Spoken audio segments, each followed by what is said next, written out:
RMC, 6h-9h. Bourdin Direct. Apolline de Malherbe.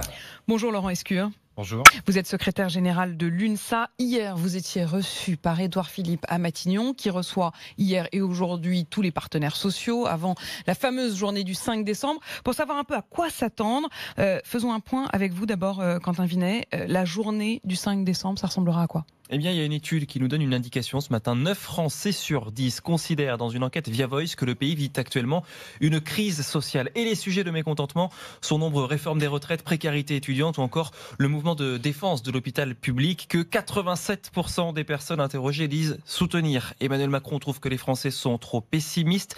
Eh bien, 64% des Français estiment, eux, que le président ne comprend pas les difficultés sociales auxquelles ils sont confrontés, notamment les soucis liés au coût de la vie. 3 Français sur 4 veulent un changement de politique, mais comme par fatalisme, seulement 38% des personnes interrogées dans cette étude pensent que les mouvements sociaux vont faire reculer le gouvernement. Donc les Français, ils se disent que quoi qu'il arrive, ils sont un peu fatalistes finalement. Est-ce que vous l'êtes, Laurent Escure ? Est-ce que vous avez le sentiment que les choses peuvent encore bouger avant le 5 décembre ou est-ce que vous vous dites, quoi qu'il arrive, il faudra qu'on aille dans la rue ?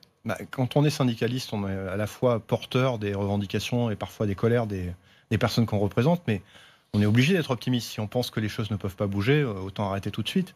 Donc franchement, je suis assez inquiet sur le fait que les choses bougent avant le 5. J'ai le sentiment que le gouvernement a décidé d'enjamber le 5 décembre. Du coup, il ne clarifie pas les grands principes de sa réforme. Précisément, hier, vous étiez avec Édouard Philippe. Est-ce que, en sortant de Matignon, vous en saviez un peu plus qu'en y arrivant ? Non, ça nous a juste permis de lui dire très clairement, nous, les choses. C'est-à-dire qu'à l'UNSA, on veut qu'il n'y ait pas de puni de la réforme.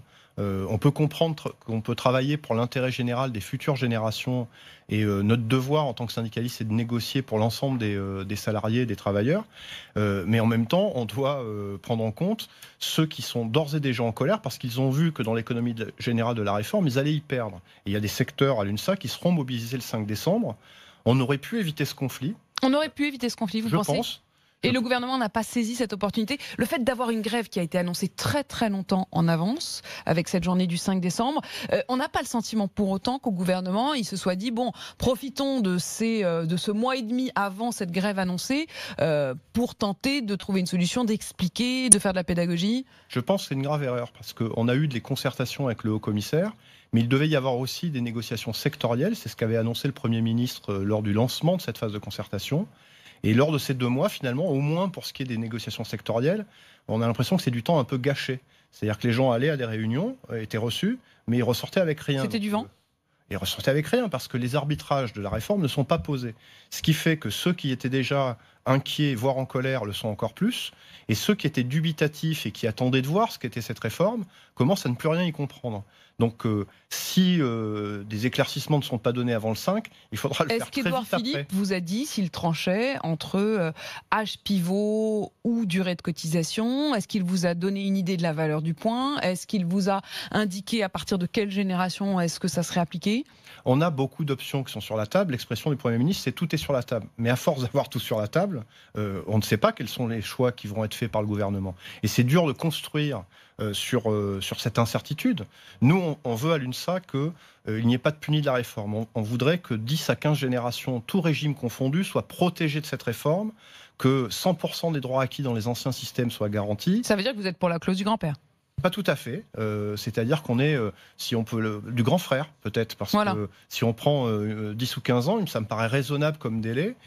Ça permet à la fois qu'il y ait des gens qui rentrent dans le système universel. C'est à peu près ce qu'ils ont l'air quand même finalement d'accepter. On n'en a aucune garantie. Et il faut, ça c'est la base pour tout le monde, mais il faut aussi apporter les garanties sur les contrats sociaux, de la RATP, de la SNCF, les compensations pour les profs et quelques autres. Encore un mot, Laurent Escure, comment vous voyez la journée du 5 décembre ? On sait que l'UNSA est extrêmement présent non seulement dans le privé, mais c'est aussi premier à la RATP et deuxième dans l'éducation et la SNCF. Que vont faire les gens qui cotisent et qui sont chez vous à l'UNSA ? Chez nous, les secteurs qui sont mobilisés le seront. On essaiera de se distinguer de ceux qui veulent faire de ce moment un moment de convergence de lutte politicienne pour rester sur le terrain syndical, c'est-à-dire porter nos revendications.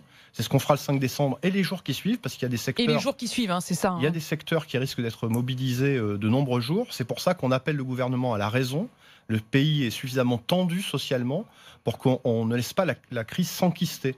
Et il faudra que, assez vite, après le 5 décembre, les clarifications, les arbitrages, sinon, ça les pourrait compensations... Ça pourrait durer. Je pense que ça peut durer parce qu'il y a une forme d'incompréhension d'un côté pour ceux qui étaient parfois les plus positifs sur cette réforme, et il y a surtout une forme de colère qui est en train de s'enquister, et c'est très dangereux à la fois pour le pacte social de notre pays, et peut-être même pour notre démocratie. Quand tout se mélange, quand toutes les colères se mélangent, c'est jamais très bon. Merci beaucoup Laurent Escure, secrétaire général de l'UNSA.